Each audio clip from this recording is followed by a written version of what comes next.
Update India TV, हर खबर सच्चाई की ओर। रवींद्र वस्त्र निकेतन मध्ये सुरू आहेत दिवाळीच्या गुलीगत ऑफर्स। तब्बल 2 एकरात विस्तारलेल्या रवींद्र वस्त्र निकेतन मध्ये फुल फॅमिलीची full shopping. Diwali double gift धमाका दिनांक 15 ऑक्टोबर ते 10 नोव्हेंबर पर्यंत 4500 रुपयांच्या पुढील प्रत्येक खरेदीवर हमखास गिफ्ट। 300 प्रकारच्या पैठणी, 1000 प्रकारच्या डिझायनर साड्या, 100 प्रकारचे ब्लाउजेस वर्क साड्या, 100 प्रकारच्या इरकली नारायणपेठ साड्या, 9वारी रेडीमेड पैठणी साड्या यासह आकर्षक व्हरायटी। मग वाट कसली बघताय, त्वरा करा। फॅशन वाली दिवाळी साजरी करायची फक्त रवींद्र वस्त्र निकेतन मध्येच। रवींद्र वस्त्र निकेतन, सलगरे व शाखा।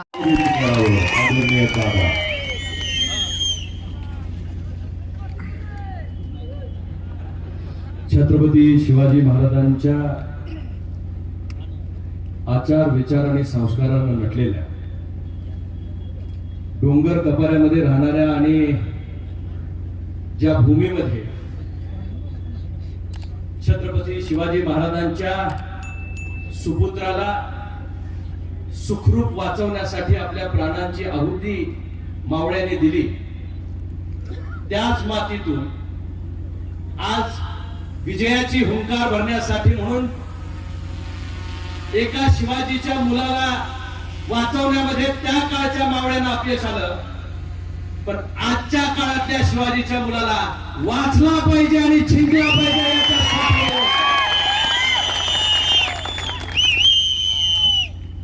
शिवछत्रपतींच्या काळामध्ये वावळे जसे ह्या गडकोट किल्ल्यावर छातीचा कोट करून लढले, आज शिवाजीराव देशमुख साहेबांचे कार्यकर्ते सत्यजित भाऊंना आमदार करण्यासाठी म्हणून इथं जमलेत। या तमाम या ठिकाणी असणाऱ्या कार्यकर्त्यांना मी मनापासून नमन करतो। तुम्हाला मानाचा मुद्रा। आज एक भावनिक क्षण आहे। तुमच्या आमच्या सर्वांच्या आशा आणि अपेक्षा ज्या नेतृत्वाच्या मुळे पल्लवित झालेत। भाऊ, तुम्हाला तिकीट मिळावं आणि तुम्ही ह्या आमदारकीच्या लढाईत यावं ही फक्त तुमच्या कुटुंबाची मागणी नव्हती, ही शिवाजीराव देशमुख साहेबांच्यावर प्रेम करणाऱ्या तमाम लोकांच्या ह्या परिवाराची मागणी होती की या निमित्तानं विधान भवनामध्ये, विधानसभेमध्ये देशमुख घराण्याचं नाव परत त्या ठिकाणी जावं, जिवंत व्हावं आणि शिवाजीराव देशमुखांची आठवण तिथे निघावी। तो क्षणाची आम्ही या ठिकाणी वाट बघतोय। ज्या दिवशी तुमचा शपथविधी असेल आणि तुम्ही आमदार म्हणून शपथ घेऊन सांगा, मी आमदार सत्यजित शिवाजीराव देशमुख अशी शपथ घेत होती। त्या क्षणाचा साक्षीदार होण्यासाठी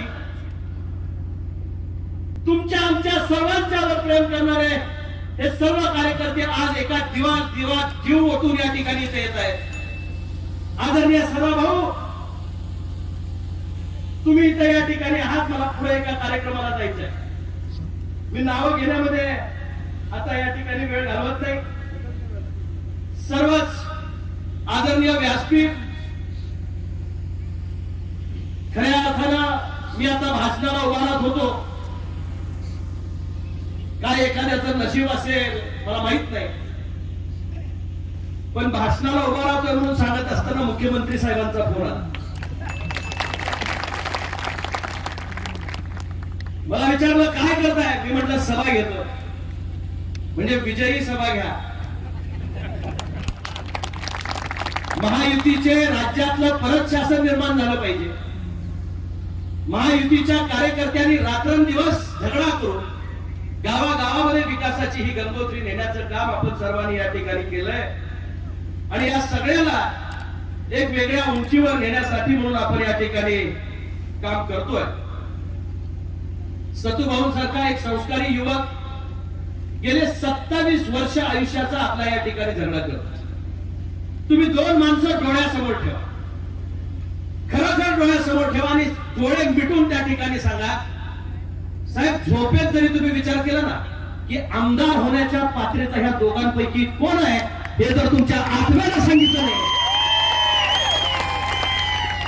सतुभाऊला मतदान करू नका। जर तुमच्या आत्म्याला सांगितलं, परमेश्वर सुद्धा डोळ्यात अंजन घालेला सांगेल की ज्याला विद्वत्तेची जोड आहे, ज्याला कर्तृत्व संपन्न नेतृत्वाचा संपन्न वारसा आहे, ज्याला वाचेवर प्रभुत्व आहे, भाषा हिंदी असू दे, मराठी असू दे, इंग्लिश असू दे, प्रत्येक भाषेमध्ये आपलं मत मांडत असताना तिथं सभागृहात जाणारा आणि या ठिकाणी जो लोकप्रतिनिधी आहे त्याचं काम काय, तर त्यानं तुमच्या व्यथा मांडल्या पाहिजेत आणि त्याच्या आवाजानं सभागृहात दणदणून निघाला पाहिजे. ती ताकद, ती हिंमत आणि तो कॉन्फिडन्स जो एका तरुणामध्ये असतो तो सतू भाऊंच्या मध्ये भरभरून भरलाय. भाऊ तिकडं पलीकडं वारण्याच्या पलीकडं वाघ निवडून आला पाहिजे आणि इकडनं नाग तिकडे गेला पाहिजे. काय नाव सतू भाऊ म्हणायला लागले, मला नाव पूर्ण घेता येईल. नाव इथं घेतलं आणि मी सांगितलं यांना पूर्ण नाव असं यांना निवडून द्या, त्याची क्लिप करून तेवढं तिकडं जात होती. त्यामुळे भाऊ भाऊ करेक्ट आहे, दोन भाऊ एकत्र बसले. तुम्ही निश्चित राहा. काही काळ धुळा उडलेला असतो, तो धुळा परत बसून जातो. तुमची सुखकर होणार आहे वाट, थोडा कळ काढा, तुमच्या जोडीला येणार आहे सम्राट. थोडे दिवस या ठिकाणी परिस्थिती आहे, ही परिस्थिती मावळून जाईल, कारण तेही विचारी कार्यकर्ते, त्यांना परिस्थितीची जाण आहे, त्यांना ह्या सगळ्या संघर्षाची जाण आहे. तुम्ही सगळ्यांनी दोघांनी मिळून उभा केलेला लढा, मी त्यांचा संघर्ष स्वतः डोळ्यांनी पाहतो, नानासाहेबांच्या पासून असताना त्यांच्या कुटुंबाचा संघर्ष पाहतोय. निश्चितपणे मला खात्री आहे की एका ध्येयापोटी या ठिकाणी जे व्रत हातामध्ये घेतलंय, ही आमदारकी पुन्हा एकट्यासाठी नाही, ही ह्या सर्वांच्या साठी या ठिकाणी करायची आहे. एकट्याचा विचार नाही, एकट्याचा विजय नाही, ही सामान्यांची लढाई तुम्ही आम्ही जर हातात घेतली तर निश्चितपणे याला एक वेगळी उंची त्या ठिकाणी प्राप्त होते. मला खात्री आहे की त्यांची ही समजूत काढण्यामध्ये मी असेल, भाऊ असेल, प्रसंगी देवेंद्रजी फडणवीस आणि नंतर या ठिकाणी मुख्यमंत्री आदरणीय एकनाथजी शिंदे साहेबांनी सुद्धा सांगावं लागलं तर त्या ठिकाणी आम्ही त्यांना निवडून बसवू, पण हा मार्ग काढल्याशिवाय आम्ही गप्प बसणार नाही. कारण एकदा निर्णय झाला तर त्या निर्णयाला कळसापर्यंत न्यायचं आहे. हे स्वप्न एकट्या दुःखाचं नाही, इथं तमाम बसलेल्या माझ्या माता भगिनींचं, वडीलधाऱ्यांचं, तरुणांचं स्वप्न आहे आणि ते पूर्ण करण्यासाठी म्हणून जे करावं लागेल ते सगळी करण्याची जबाबदारी आम्ही या ठिकाणी सगळी घेतली. सीबी आप्पांनी या ठिकाणी भाषण इतकं सुंदर केलं, आप्पांचा विषय लय हार्ड आहे. आप्पा मनातलं या ठिकाणी बोलत होते, नाही त्याचं क्रेडिटचं कार्ड मला दिसलेलं नाही, पण आप्पांनी ज्या भावना व्यक्त केल्या त्या भावना सामान्य माणसाच्या भावना आहेत. आणि निश्चितच आज शिवाजीराव देशमुख साहेबांच्या विचाराला एक वेगळ्या पद्धतीचं कुंदन प्राप्त होत असताना त्यांच्या अनुयायांना तुम्ही जे गेले 7 वर्ष जो साहेबांच्या नंतरचा वनवास त्या ठिकाणी भोगताय, प्रत्येक कार्यकर्त्याला होणारा त्रास, गावागावामध्ये आपली होणारी घुसमट, स्वाभिमानानं वागणारा आपला कार्यकर्ता, त्याच्यावर आलेला प्रसंग, या प्रसंगात सतुभाऊ खंबीरपणे या ठिकाणी बाहेर पडायचा प्रयत्न करतायत. त्यांना गरज आहे तुमच्या साथीची, तुमच्या मदतीची, तुमच्या असणाऱ्या इच्छाशक्तीची.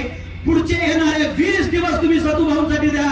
निश्चितपणे आमदार म्हणून पुढची 5 वर्ष हाडाची काळ आणि रात्रीचा दिवस करून सतुभाऊ तुमच्यासाठी हा विजय या ठिकाणी रूपांतरित कामामध्ये करेल. जे आताचे आमदार आहेत त्यांना सुद्धा मला विचारायचं, ते 2.5 वर्ष एका बाजूला, 2.5 वर्ष आमची सत्ता आल्यानंतर त्याच बाजूला त्या ठिकाणी होते, पण त्यांनी छातीवर हात ठेवून सांगावा की महाविकास आघाडीमध्ये असताना त्यांची कामं या ठिकाणी व्हायची का महायुतीचं शासन आल्यानंतर या तालुक्याला निधी आलाय. आमदार म्हणून ते या ठिकाणी त्याचे साक्षीदार आहेत. हा निधी येत असताना कुणाच्या पेनच्या सहीनं या ठिकाणी आला. आमचं शासन कोण विरोधात आहे, कोण बरोबर आहे बघत नाही. आमचं शासन गरिबाची गरज काय आहे बघतं आणि त्याच्यासाठी काम करतं. या तालुक्यातल्या आम जनतेच्या गरजा लक्षात घेऊन 500 ते 600 कोटी रुपयाचा निधी निव्वळ या शासनाच्या काळामध्ये आला. त्याच्या पूर्वी चाललेला हिशोब तरी मागायचा. आपण दोन्हीची तुलना करायची. जर ह्या शासनानं दिला असेल तर मतदान कुणाला दिलं पाहिजे? या शासनाला. या शासनाला जर परत आणायचं असेल तर लाडक्या बहिणींची जरा जास्ती जबाबदारी आहे. इथं देशमुख जरी असलं कुटुंब तर त्यांच्या मागे शिंदे सरकार आहे. रेणुका वहिनी आडनाव काय माहित? मळशाळकर शिंदे. म्हणजे देशमुखांचं एक काळ होते, देशमुख त्यावेळी मुख्यमंत्री होते आणि शिंदे आज मुख्यमंत्री आहेत. उद्याच्या काळामध्ये महायुतीचा परत मुख्यमंत्री होणार आहे. मी आपल्याला जबाबदारीने सांगतो, या डोंगर कपारीमध्ये राहणाऱ्या शिवाजीराव देशमुख साहेबांच्या मुलाला तुम्ही हाताच्या फोडासारखं त्यांच्या निधनानंतर या ठिकाणी जपलंय.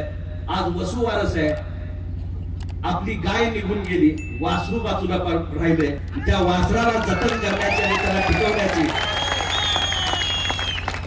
जबाबदारी या ठिकाणी आपल्यावर देऊन गेले.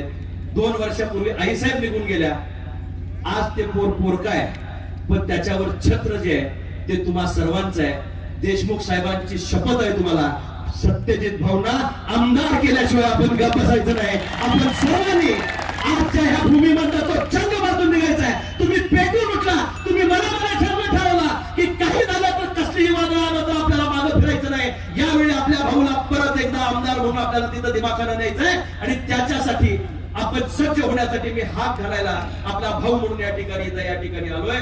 माझ्या लोकसभेच्या वेळी सुद्धा आदरणीय भाऊ असतील, आदरणीय बाबा असतील, या दोघांनीही वज्रमूठ करून माझ्या पाठीची ताकद उभी केली. आणि मला आपल्याला सांगायला आनंद होतोय, मी उभा राहत असताना बरेच लोक म्हणायचे शिराळ्यात काही ह्यांचं येत नाही, पण महायुतीचा उमेदवार म्हणून मागच्या वेळी जेवढी मला मतं पडली होती भाऊ, त्यापेक्षा जास्त मतं आता खासदार करत असताना शिराळकरांनी या ठिकाणी माझ्या पाठीशी दिलेली. शिराळ आणि वाळव्याच्या आम जनतेनं ते आशीर्वाद माझ्या पाठीशी उभे केले. त्याची उतराई व्हायची असेल तर माझ्या जोडीला आमदार आपल्या विचाराचा पाहिजे.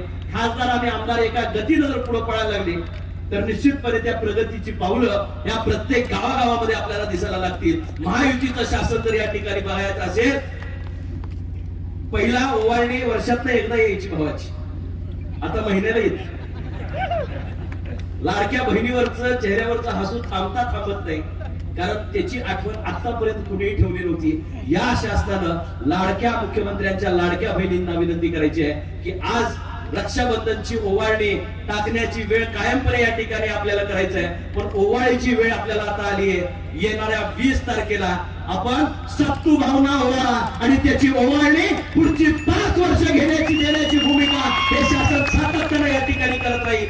आज कामाच्या रूपाने जाणारं नेतृत्व चाललंच आहे, लोकांच्या मध्ये मिक्स होणार आहे, विद्भक्त आहे, ग्रामीण भागातली बैठक आहे, भाषेवरचं प्रभुत्व आहे. प्रत्येक गोष्टीवर एखाद्या नेतृत्वाचं जर अनालिसिस करायचं झालं ना, मला भाऊ खासदार होण्याची संधी आपण सर्वांनी या ठिकाणी दिली, तर मला पर्याय म्हणून या ठिकाणी माझ्या पक्षाने विचारलं असतं की तुम्हाला पर्याय तुमच्या पक्षामध्ये नसेल तर कुठला या ठिकाणी होऊ शकतो.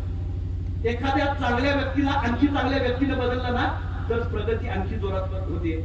मला जर भाऊ विचारला असतं तर मी सांगितलं असतं, मला जर तिकीट नाही देता आलं तर सत्तू भाऊला तिकीट द्या, कारण तो माणूस न्याय देण्याचा. माणसं पदांवर नुसती मोठी होत नाही साहेब, त्याला शोभून दिसतो माणूस कर्तृत्वात, आणि कर्तृत्व कधी निर्माण होतं? तुम्ही दिलेल्या शक्तीनं. आज लोकशाहीच्या ह्या उत्सवामध्ये तुमच्या सर्वांच्या शक्तीची गरज त्या भाऊला आहे. भावासारखा प्रेम तो तुमच्यावर करतो. आज सगळ्या बहिणींनी त्याची पाठराखण करण्याची गरज आहे, आणि माझ्या बहिणींना, माझ्या भावांना मला हात जोडून विनंती करायची आहे, ही वेळ तेवढी जाऊ देऊ नका. आजची वेळ ही आपली वेळ आहे. चिखलामध्ये कमळ, चिखलामध्ये फुलणारच आहे, पण पहिल्यांदा चिखलीपासून त्याची सुरुवात करा.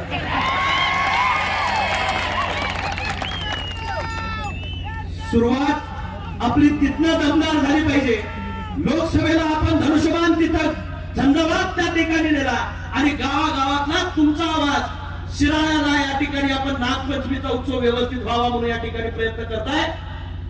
2.5 वर्षामध्ये मुख्यमंत्री एकनाथजी शिंदे साहेबांच्या नेतृत्वाखाली एकनाथ शिंदेनी शब्द दिला, आणि त्या पद्धतीनं कोणतीही अडचण या ठिकाणी असणाऱ्या नागपंचमीच्या मंडळाला येऊ दिली नाही. हा शब्दाला जागणारा मुख्यमंत्री त्या ठिकाणी. निश्चितच रात्रंदिवस काम करणारी जी माणसं असतात, कधी सामान्याचा माणूस आहे तो पण डोंगर कपारी जाणार आहे. त्यांचं साताऱ्यामध्ये या ठिकाणी गाव आहे, आणि त्या दरे गावामध्ये एका छोट्याशा खेड्यामधल्या वाडीवर राहणारा मुलगा पोटा पाण्यासाठी म्हणून मुंबईला गेला. 3 चाकी चालवत चालवत संसाराचा गाडा चालवायला लागला, आणि आता 3 चाकी शासन चालवायला लागलंय. कर्तृत्व ज्याच्या अंगी असतं ना, नेतृत्व ज्याच्या अंगी असतं, त्याला परिस्थिती थांबवू शकत नाही. माणूसच परिस्थिती घडवतो किंवा बिघडवतो. आज परिस्थिती उद्याची येणारी काय हे मला माहित नाही, पण तुम्ही जर मनामध्ये ठरवलं असेल तर परिस्थिती नक्की बदलेल. आजचा असणारा आमदार हा काय काम केलं आणि काय नाही त्याचं आकलन तुम्ही त्या ठिकाणी करा, पण उद्याचा होणारा आमदार त्याच्या चौपट काम करेल याची भूमिका सत्तूभाऊच्या निमित्तानं या ठिकाणी आम्ही घेऊ आणि या शासनामधला एक चांगला चेहरा त्या निमित्तानं या ठिकाणी येईल. ज्यांनी शिवाजीराव देशमुख साहेबांना पहिल्यांदा विधानसभेची शपथ घेताना पाहिला असेल किंवा सभागृहाच्या त्या खुर्चीमध्ये शिराळ्याच्या डोंगरवाडे वस्तीमध्ये राहणारा आपला माणूस ज्यावेळी सभापती पदाच्या सर्वोच्च खुर्चीवर बसतो. महाराष्ट्रात 2च पद महत्वाची असतात, एक महाराष्ट्राचे मुख्यमंत्री आणि दुसरा त्या विधान भवनाचा आपला नेता. मुख्यमंत्री खाली असायचा आणि खुर्चीवर आपला नेता असायचा. त्या सभागृहामध्ये परत सत्तूभाऊ दिसला पाहिजे. शिवाजी महाराजराव देशमुखांची सावली त्या सभागृहामध्ये दिसली पाहिजे आणि ती न्याल ही कळकळीची विनंती करून मी पुढे जाण्याची परवानगी घेतो. जय हिंद, जय महाराष्ट्र. धन्यवाद दादा. तुम्ही सोबत असला की आम्हाला आमचाही आधार लागणार नाही. तुम्ही फक्त सोबत राहा, आम्ही दुसरं काय